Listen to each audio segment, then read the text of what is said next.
This is the Crucible,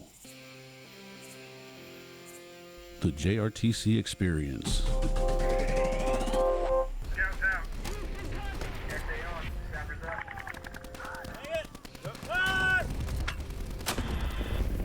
Hey, click to my position over. Countdown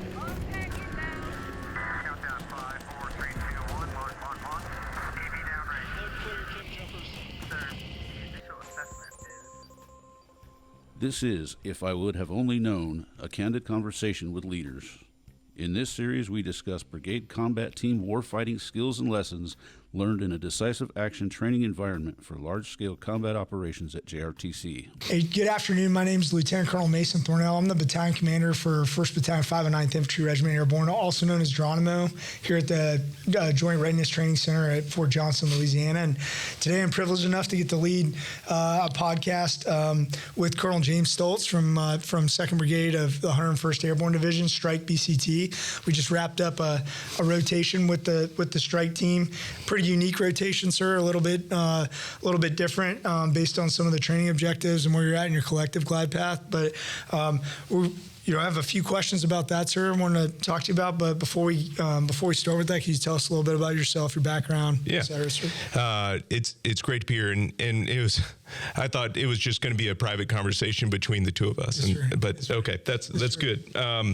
So yeah, I'm from West Texas, San Angelo originally, and then don't really have a family legacy of military service, but I just decided to join. So I went to the United States Military Academy at West Point, swam there, did some extra, some clubs, Sandhurst, et cetera, and then commissioned in the infantry, and really been an eclectic career from there. So I started with 4th Infantry Division with a heavy brigade combat team, went to the Old Guard, spent some time with 1st Infantry Division when it was at Fort Cavazos as a light brigade, and then went to the 101st, went to the 82nd, and then I commanded in the 101st in 3rd Brigade, and then I was also aide for Commander Resolute Support, General Nicholson, and then my last job before I took brigade command was the G3 of the 82nd for about a year. So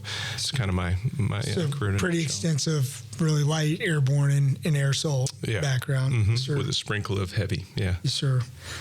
So unique rotation for us, sir. It was good. It was good for us. We were talking a little bit before the podcast. We're actually we're behind Strike in our collective training glide path. Geronimo is. We did EIB in November. Took some block leave. Supported a training event in December, but we're going into team live fires after this. So for us, this was a really good one, but an impressive one to watch from our side, sir. Particularly with the long range, large scale air assault from Fort Campbell, but kind of rotational construct, sir. If we could, talk about that and the lead in with the long range air assault, air assault, getting to execute some live fires. And then for us, it was really good doing the multi-echelon training with the Strike team, because it allowed us to kind of candidly knock some rust off, after having not done a rotation really since end of September. But sir, if you could just talk us through the air assault and some of the challenges with planning that. Yeah.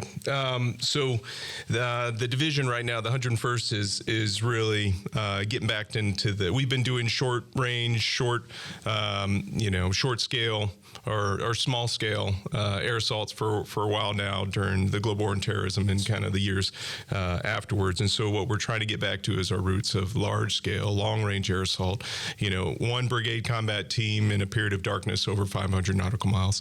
And what we think that does is that provides, presents multiple dilemmas to the enemy. And unlike Geronimo, who kind of cheats on the battlefield, is our next, our kind of near peer. They'll probably be cheating as well, trying to take whatever advantage they could. But what we have to do is provide multiple dilemmas. So if you think of the 82nd or the Ranger Regiment coming to secure seize airfields to expand the lodgement, 101st could be in a separate area, kind of in multiple, like 20 different LZs, and just forcing the enemy to move where they might not previously move. So we're trying to validate that concept. This was kind of the first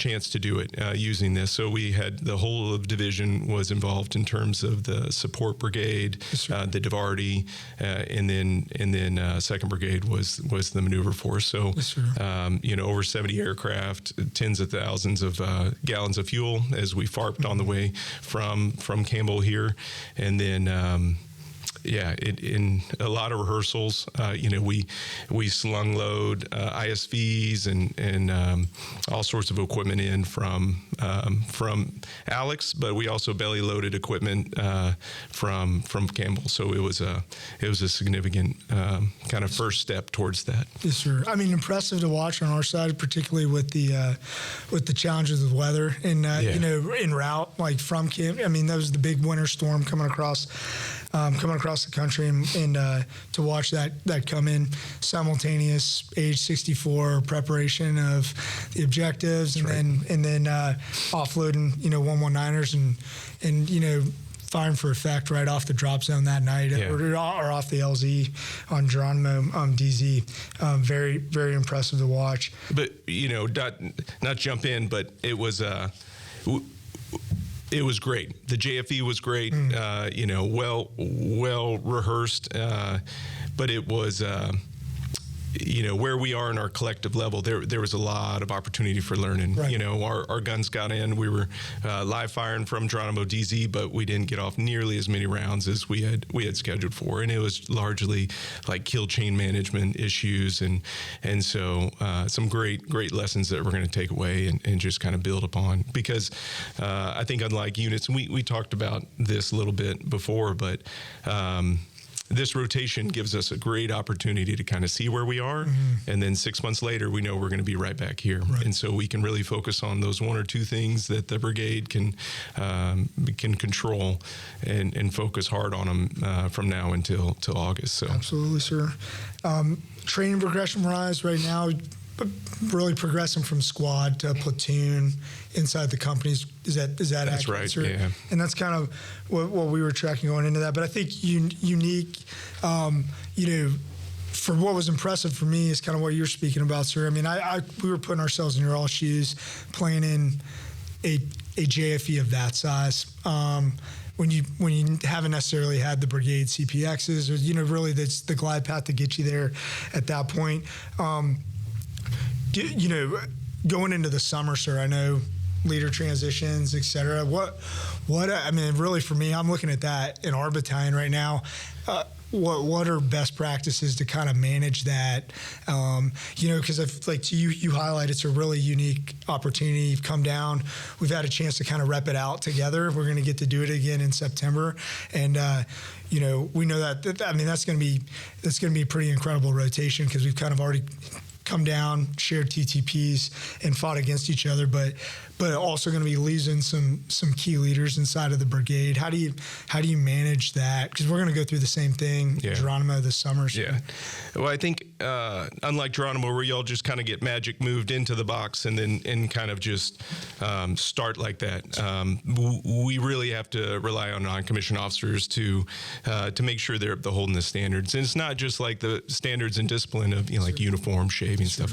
It's also like for battle staff, we have to make sure that the NCOs the S1 NCOIC needs to hold their OIC to standard for the products that they're doing. Casualty estimates, if the S1 is throwing something out there that that's not in the realm of reality, that NCO can be like, no, this is what we need to be doing.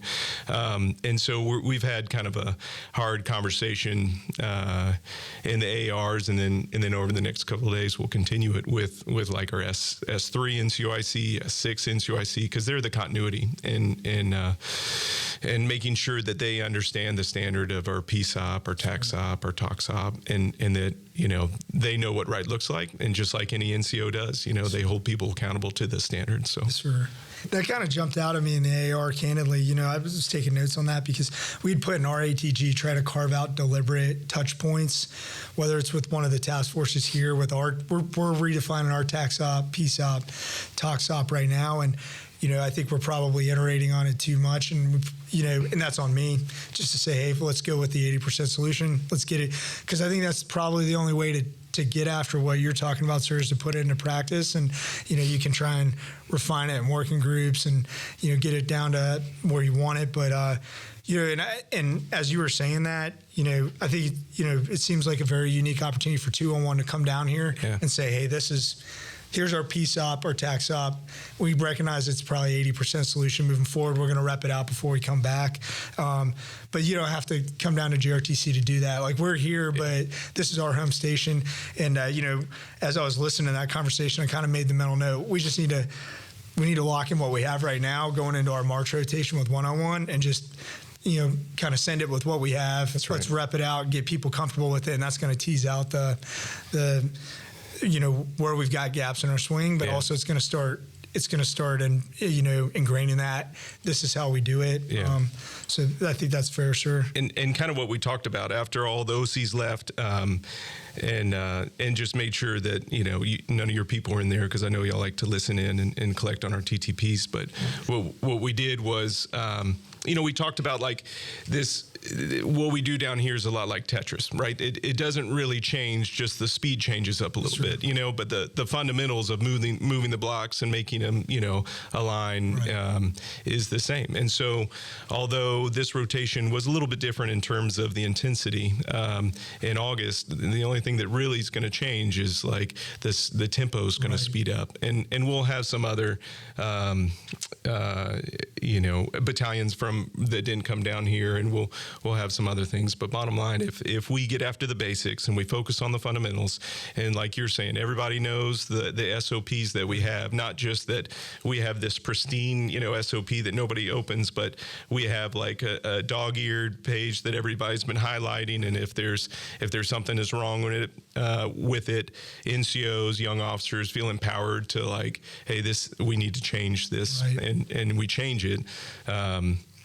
I think that's what will allow us to, really overcome kind of the disadvantage that we come into, so. Yes, sir.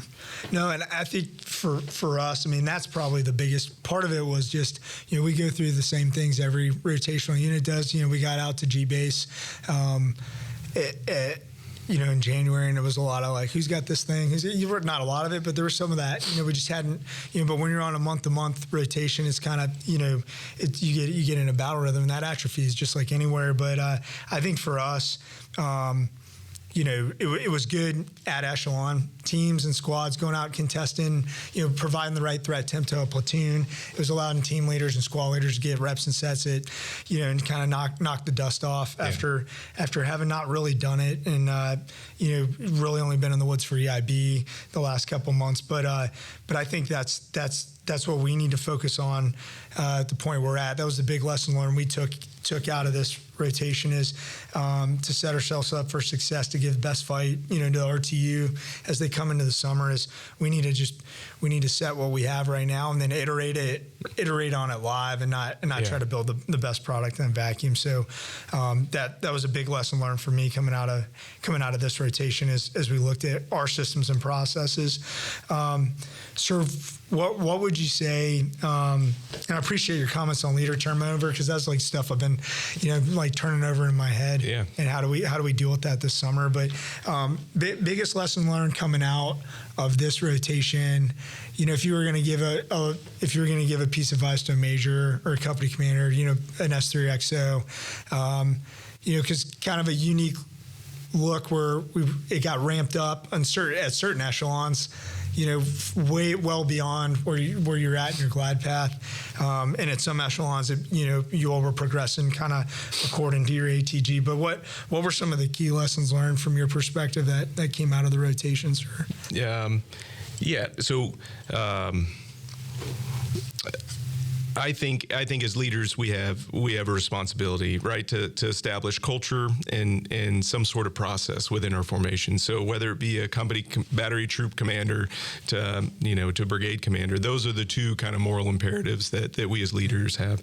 And so culture is easy, right? And it's not easy, but it's well known and everybody kind of understands what that means. But in terms of process, we really have to drive that as leaders. So process could mean like the training cycle that you have, whether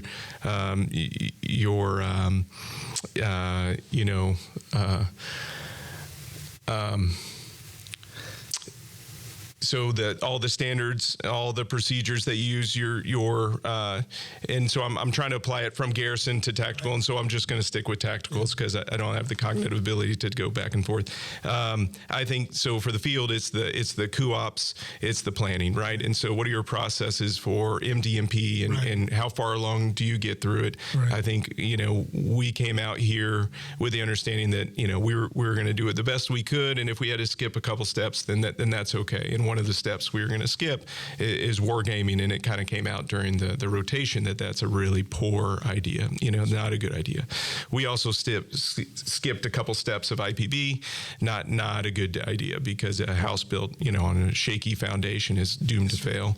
And so I think what I have to do, and what at the company battalion troop level need to do is really ensure that we're driving that process. For company commanders, it's troop leading procedures, right? For us, it's not just MDMP, but it's enforcing kind of the battle rhythm and the stats, and we can delegate a little bit of that to executive officers and S3s, but really we have to drive that process and be incorporated. So the biggest lesson learned, I think I took away from this is I have to do better about like writing that guidance down, making sure that I'm more involved in driving that process, right? Yes. And then I think that carries back over to garrison as well, because we can use some of the same things that we do in the field environment back at garrison. Yes, and we can have similar processes there. But if possible, I was really impressed with the way that y'all are doing your targeting based on kind of organic SIGINT type collection. And what really impressed me, the way that y'all are doing that was very simple. Process driven in terms of how you're collecting, and then your fusion cell with the 2, the 3, and the info cell. Yes, and then the patience. The patience is unbelievable, because I think during our rotation we were just looking for any Geronimo. And I know they're generally not there because you kind of, like I said, magic move in, but we were looking for anything to shoot, even if it was just one BMP. Yes, we were just going to launch, 100 rounds against it. But what y'all do, and I'd love for you to, if you could talk a little bit about that, is you just kind of like watch, you observe, and you truly kind of work your way through that high priority target list. So I think, the way we're kind of doing it, and it goes back to kind of the earlier points here, like nothing we're doing is there's really not a whole lot of secret sauce to it. There's no Geronimo secret. We're just getting the luxury of getting to do it every rotation and kind of refine the processes you're talking to. And they're certainly not perfect. I'll hear as the commander the 1600 update, from the OCs, and I can hear things that battalions are struggling with. I'm like, if I'm really honest with myself, and I tell the team this, if we got OC'd by any of the task forces, we get the same comments. And that's where you get our locations, at that 1600. No, sir. No. So I don't use that information. If I get it from the 2, if I get it from the company commander, then it's in play. But, okay. But there have certainly been some moments where I've said, well, 2 said they were going right and they're going left, and we're riding this plan in now, and that's how it goes. But so really what we're kind of doing, and this is, I know we got to share this with your team, and we'd like to expand this to all the VCTs, because we acknowledge this was a really unique opportunity to partner with Strike BCT, and then we get to do a full bore together, and we're not always going to get that. So how do we get a little bit of that? And so we've started really an innovation initiatives program with our InfoWars team, where we want to bring down some of the enabling elements from the BCTs, and we're going to publish all our rotational dates and when we think the right windows are for brigades, and kind of really just open up what we're doing, because we get the opportunity to iterate really quickly on some of this stuff. But our systems, and as far as our processes, sir,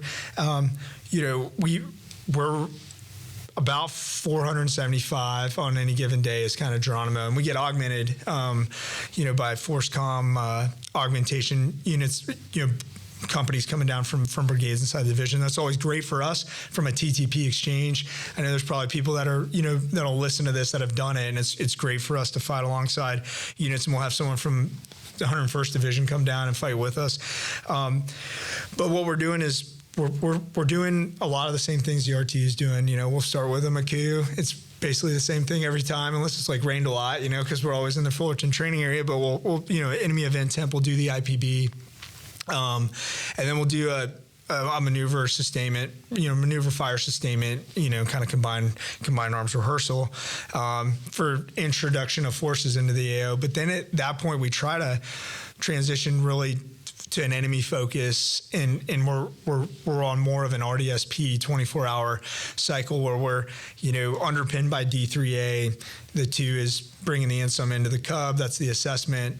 We'll define the decide in the cub, adjust the HPITL based on what he thinks the enemy action is going to be that day or their reaction to our action, adjust our HPITL or our PIRs accordingly, and then we'll do that fusion cell targeting meeting immediately following where we're turning on NAIs, tying ISR assets to those NAIs. Not too many though, where we think they're going to come. We don't always get that right.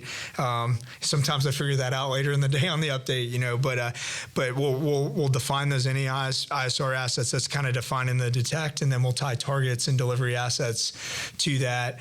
But we don't have an infinite number of artillery assets. A lot of times it's constructed, because we're replicating a BTG, and we're using DTG, division level assets, and and oftentimes I'll have to go to division to ask for those, to use some of those assets.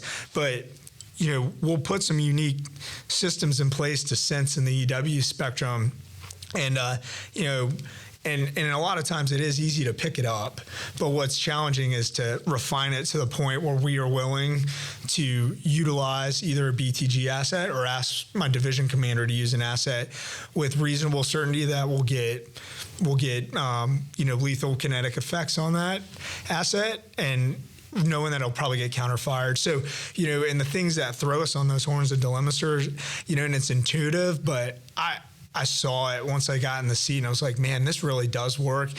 We might pick up all the pieces of an MCP that's just in really rough terrain, and it's like down in low ground, and it's hard to see. It's in thick terrain, and I know that's easy to say. It's hard to get it all in there and get it set up. But when we see that, it's like there's an MCP in there. We know there is, but we can't neck it down. We can't layer ins to say that expando van or that 10 or this camo net is the MCP, and so we won't shoot it. But it forces us to assume risk. We may have to send a recce team, a scout team in to try and get eyes on. It may get compromised, killed, but try to gain visual contact at that point and then confirm that looks like an MCP. But that's a huge challenge for us when we see when we see kind of vehicles on the side of the road or on the edge of an open area, and we're able to correlate what we're looking at either through ISR or just using commercial imagery to a grid, to an ITN system that's emanating in the EW spectrum that we're able to locate. That makes it a lot easier to say, okay, we're reasonably certain, let's shoot it. We may lose our MLRS battery, but we'll take out a battalion MCP. Like, it's worth it, and as we kind of work through the DSM. So that's been really interesting for me to watch, sir. And I know we got to talk that a little bit. It's just, it can almost sound cliche, but it's true. The fundamentals, well executable, defeat, this stuff all. Yeah. It's been amazing to watch how it can hyper enable squad leaders and platoon leaders in Geronimo, but at the end of the day, you could take it all away. And, when you just get good combined arms maneuver, when they're using fires in support of maneuver, they still are generally, successful. What's really cool to watch is when it all comes together against us, and when a company commander, comes back and says, I think my XO described it as when good combined arms maneuvers coming at us, you just feel helpless. You're like, I can't do it. Yeah. I'm taking our artillery, now they're echelon mortars. I'm trying to fight through this thing right now. They've got ATGM teams in depth, the JAV teams in depth, and you're just getting it from all angles, and it's a pretty helpless feeling. And we're definitely seeing that. We're looking forward to that in the fall, because I think, hopefully, with us being able to rep it out together, we've had a chance to give each other a really good fight in the fall, and learn a lot from it. For sure. And then, so when the OCs aren't giving you our locations, like pinpoint locations, what is one thing that, like, for IT and enabled units allows us to be more survivable? Because we kind of talked about this a little bit, and I know I'm asking a question that I'm going to answer it, but I think from my standpoint, is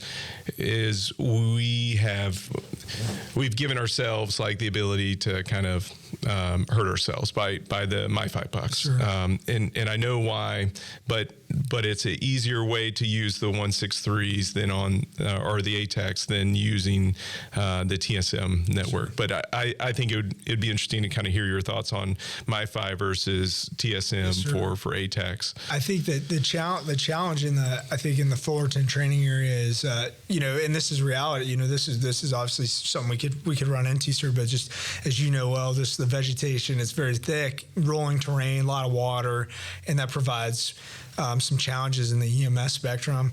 And I think what we've seen is failovers to using other bands of the EW spectrum, my 5 bucks, et cetera, to help extend the legs on these systems. Those are really easy to locate, and I think there's a couple codes we kind of talked about. You can kind of hide in plain sight, build decoy emitters, put multiple emitters out there. That makes it challenging to neck down where the actual MCP is. The other option, I think, and this is something we're iterating on, that we'd like to iterate with the BCTs on through our innovation, initiatives program, is how do we, extend the legs on the Manet net in challenging terrain like that, whether it's getting it higher to connect systems or putting that on a drone, et cetera. I think there's ways to do that, but the things that we've found, sir, we may find something that we were like, that's an ITN cradle point. We're reasonably certain, but there's a lot of those out there, and there's just going to be, and candidly, if we're out in the middle of the Fullerton training area, there's not a lot of white noise, so it's easy to see. And so we recognize that too. There'd be more white noise in real life that you maybe kind of hiding a little bit in. But I do think that where we will find success is we're able to infer certain things, like we see multiple Garmin Phoenix 5s, and then we'll see a Bluetooth enabled printer and a Bluetooth enabled keyboard, and it's like, okay, well that's probably a battalion command post. So it's the little things that get sprinkled on top that add up, that were the two shop in the InfoWars. They're like, hey, we think this might be one. So I think just doing simple things like if you can plug it in, don't turn off whatever you're not needing to use, and almost taking the approach like with FM, sir, what's the analog to going low power when you can, and going high power when you need to. And I think a little bit too for us, sir, what's old is new. The RSLIC team was down from ARTB. They were like phenomenal. They came down during our last RTO Academy and kind of got us spun up on HF and really just trying to use the full spectrum of the pacer. But I think those are some things that the brigades can do, just kind of to recap it. And we got to get better about it too, honestly, in Geronimo. And that's why we want to do this stuff, because we're hoping that some of these EW systems that we're using start to get used against us, and it just creates a virtuous cycle where we're having to get better at it. We're sharing it real time. And because I think, candidly, if you flew over my TAC right now, it would probably light up like a Christmas tree in the EMS spectrum. And we want to get to the point where we got to get more disciplined with that. And we're going to try and do that moving into the summer. Yeah, really interesting. And also like the information security of our own devices. Like right after we had talked yesterday, I changed my watch name, before it was the Brigade Commander's Watch to just numbers, okay. Yeah. Sure. And sir, I think, for us, what we're looking forward to doing this summer is, hopefully we can get your team down. Again, I know you got, I think it's Operation Lethal Eagle in the spring. And I know that'll be another touch point, but, if it makes sense to do it before then, for your all's training glide passer, we'd love to get you all down so you can iterate on some of that stuff. And we'd love to keep the crosstalk going, because the way we view ourselves, sir, is like we want to be the ultimate sparring partner. Like, we're not doing it to RTU, we're doing it with thumb because we're learning at the same time, and we want to get some right hooks and we want to get some uppercuts because it's like good lessons learned for us. We don't want to be walking away from every one of these saying, hey, we're unstoppable, because we're not. We're struggling with all the same things, and we do have the advantage of fighting on our home turf every time, and we're going from one rotation to the next, and we acknowledge that that's a privilege that we get to do every month, and we get to iterate kind of in this world-class Super Bowl type event, and our two teammates are getting one cut at it down at JRTC. So how do we accelerate the learning cycle and proliferate it? And I think that's the way to do it. So we're excited to continue the partnership with your team and I know our 170 Bravo's talking to yours already, sir, and I know they're old classmates, I think, from walks, but we want to, right now it's like at the grassroots level, and we want to try and like codify it with the BCTs and the divisions, as much as little as they want to participate. We're 100% open to it. And I think what they'll see when they come in is the same thing I saw, and I think we were talking about this, sir, when I came into our jock, I thought I'd see like the mega jock with turn the camera on at low water 5, where are they at right now? And you saw it, sir, it's an analog map board, and we've got a big screen TV with our ATAC federated on there, and that's really it, and it's we're using a lot of the same systems that the brigades are using, and so it's good for us, sir. The partnership makes us better, because ultimately every one of us, maybe not me, but everyone else in that battalion is going to go out to BCTs like Strike, and that's what we talk about a lot in the battalion is, hey, we're just helping. We're being best partner because we're going to go back out there and maybe go to combat with that brigade that we're fighting against. And so it's personal in a lot of ways for us. We want, and it's if I had to frame Geronimo in a problem statement, sir, I know we talked about this, how do you provide world-class light fighting opposition force and maximize training value for the RTU while simultaneously preparing Geronimo paratroopers to go right back out to those brigades? And all three of those are in tension with each other. I get why an 18-year-old paratrooper wants to win at all costs, but when you take the 30,000-foot view, like, is a loss really a loss in our shoes? It's kind of like win-win. If a brigade comes out and really gives us a great fight, and we lose a fight at low water 5, it's like, that's good, that's great. That brigade's crushing it. So y'all are really like kind of the last cover and conceal position before units go to combat, right? Or to validate that they're ready to go. And that's why I think this rotation gave us a phenomenal opportunity to steal a march on collective level training that we wouldn't otherwise have. Like being able to just get thrown into an austere training environment with a new, we're fielding the ITN, as I said, we're doing a mobility learning event with ISVs, and I guarantee we would have not been able to have the same proficiency with both of those systems, ITN and ISV, had we not come here and done that. And then the staff process is all that. And so I agree that from here until August, that kind of connection with you will be great. It'll be really interesting on where we go from here. Sure. So. Well, we're looking forward to it, sir. I think it'd be really cool to do this again after the August rotation and talk through like what that glide path ultimately looked like together while we do it and what we learned coming out of it, sir. But I really appreciate your time, sir. Yeah. Thanks for being with us today. Yeah. Thanks for having me. Thanks, sir. Thank you for joining us on The Crucible, the JRTC experience. The Joint Readiness Training Center is the premier Crucible training experience. We prepare units to fight and win in the most complex environments against world-class opposing forces. We are America's leadership laboratory. Again, we'd like to thank our guests for participating. This podcast was created and produced by Mr. John Mabes. It was recorded and edited by Chief Thomas Rich and researched by First Lieutenant Anthony Cho. Intro vocals were done by Mr. Robert Chopper. Special thanks to Captain Jermaine Branch and Mr. Jeff England from Public Affairs. Be sure to like and follow us on social media to keep up with the latest warfighting TTPs learned through the crucible that is the Joint Readiness Training Center. Follow us by going to https://linktr.ee/JRTC. We'd like to thank our partners at the Center for Army Lessons Learned of the Combined Arms Center, especially the JRTC COL Observations Detachment. Be sure to follow them on social media as well. Follow them at https://www.army.mil/CALL. Don't forget to like, subscribe, and review us wherever you listen or watch your podcasts, and be sure to stay tuned for more in the near future. The Crucible, the JRTC experience, is a product of the Joint Readiness Training Center.